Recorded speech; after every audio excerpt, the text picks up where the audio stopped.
Hey, Hakase here. This is my list of the most rupee boss and mob abilities in Act 2 for you to watch out for on your hardcore or softcore journey. You can use the chapters to skip to a specific boss if you're interested in just one or a couple of them.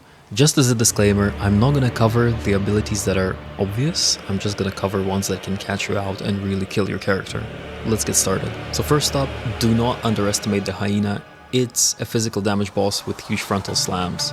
One of those slams is part of a 3 ability combo, which have a wind up, and one of the slams is just a standalone slam. Make sure to dodge those slams as much as you can. He also does a charge that is accompanied by a spear barrage, so make sure you dodge the spear barrage.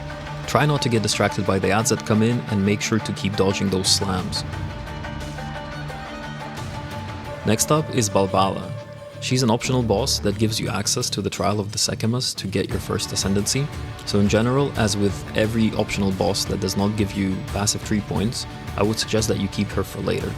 But when you eventually face her, there's 3 things for you to watch out for. First of all, she will throw these golden daggers onto the ground. Make sure you don't get hit by them, but also make sure you get out of where they are because they're gonna fly up into the air and cut you. This is an easy way to die, it does a lot of damage. Secondly, she's going to spawn these circles on the ground that after a while will spawn an ad, or you can walk over them to destroy the circle and not spawn the ad, but if you do walk over them, then she's going to come crashing down on you, so you better dodge roll as soon as you walk over them. And thirdly, and most importantly, she will disappear and start filling the room with gas. What you need to do is run around the outskirts of the room and find where she's hidden. She's going to be invisible, but when you get close to her, you'll see her. And as soon as you get close to her, she's going to do a slam, so whenever you get close, just dodge roll. That will stop the room from filling with gas and prevent you dying. Now, killing Balbala is going to give you access to Trial of the Sekhemas, and I suggest to delay that, maybe do it after you finish Act 2. And when you do it, there are 2 things to watch out for.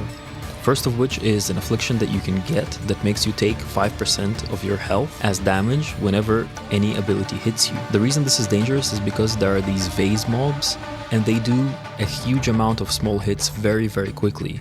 This can kill you before you even know it. The second thing to watch out for is the escape trial, where you have to click these death crystals. You may logically think that if you run out of time, you're just gonna fail the trial and be ported out, but in reality, if you run out of time, your character will die. Next up, we have Mini Jamanra. As soon as you walk into a room, he's gonna do a frontal, so just strafe to the right or left of him. The only other notable dangerous thing that he does that isn't so obvious is he will slam, his sword into the ground, which will have a medium-sized targeting circle. You don't want to be in that, but shortly afterwards, he will erupt that circle and do damage outside of that circle. So you want to get out for the first slam, and then you want to get into that circle to avoid the follow-up damage. When he gets to 30 or 40% health, he's going to start spawning a bunch of adds. Just make sure you're ready to deal with them. And in general on this boss, it really helps to have lightning resistance.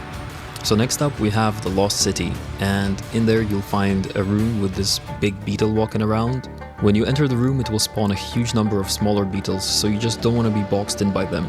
You can either walk in and out of this corridor to spawn smaller numbers of them, or just be ready to deal with a huge crowd of these little beetles. Next up is Azarian, and quite obviously you want to have as much fire as is possible on this boss. Make sure not to stand in front of him. He has this huge frontal slam that will do a lot of damage. The only other notable thing is that most of his abilities will break the vases in the corners of the room, and when those vases are broken, that quarter of the room will get covered with fire. So just try to not be between him and one of the corners of the room with these vases so that he doesn't direct his attacks there and break them.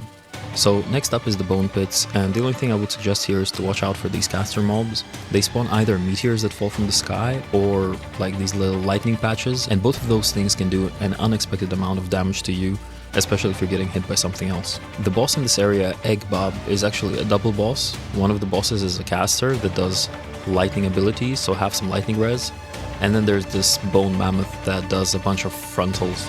The big thing to watch out for here is the frontals of the Mammoth. They will do massive physical damage, so watch out for those. And I would say the caster's abilities are secondary as long as you have lightning resistance.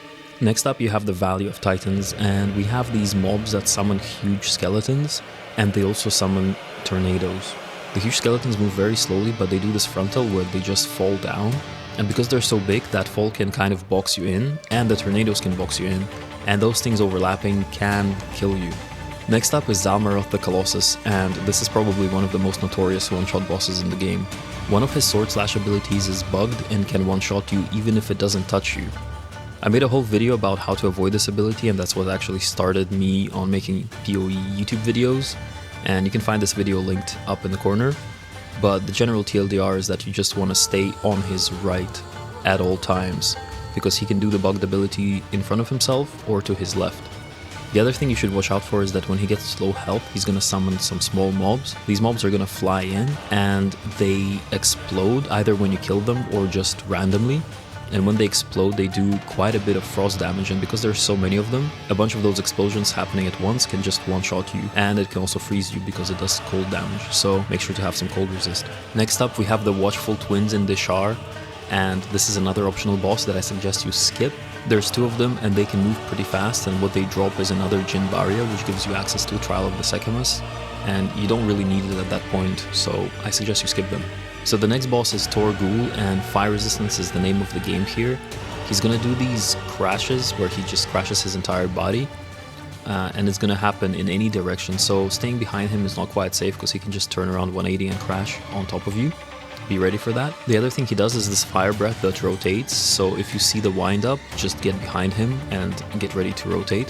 He also summons some ads that you should be ready to deal with, and fire patches on the ground. In general, just get fire res and stay behind this boss, and just be ready to dodge if he does the 180 and slam. And so we're finally at the last boss of Act 2, Jamanra number 2. Again, here you want lightning resistance. This will help you a massive amount.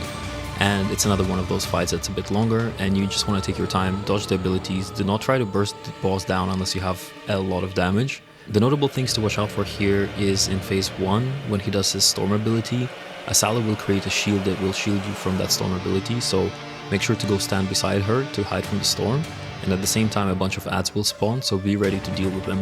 For phase 2 there's going to be a lot of stuff happening if you don't kill him really fast. So my biggest advice would be to just prioritize movement, prioritize dodging his abilities. He has some very wonky timed frontals, so yeah, you're just gonna have to learn that.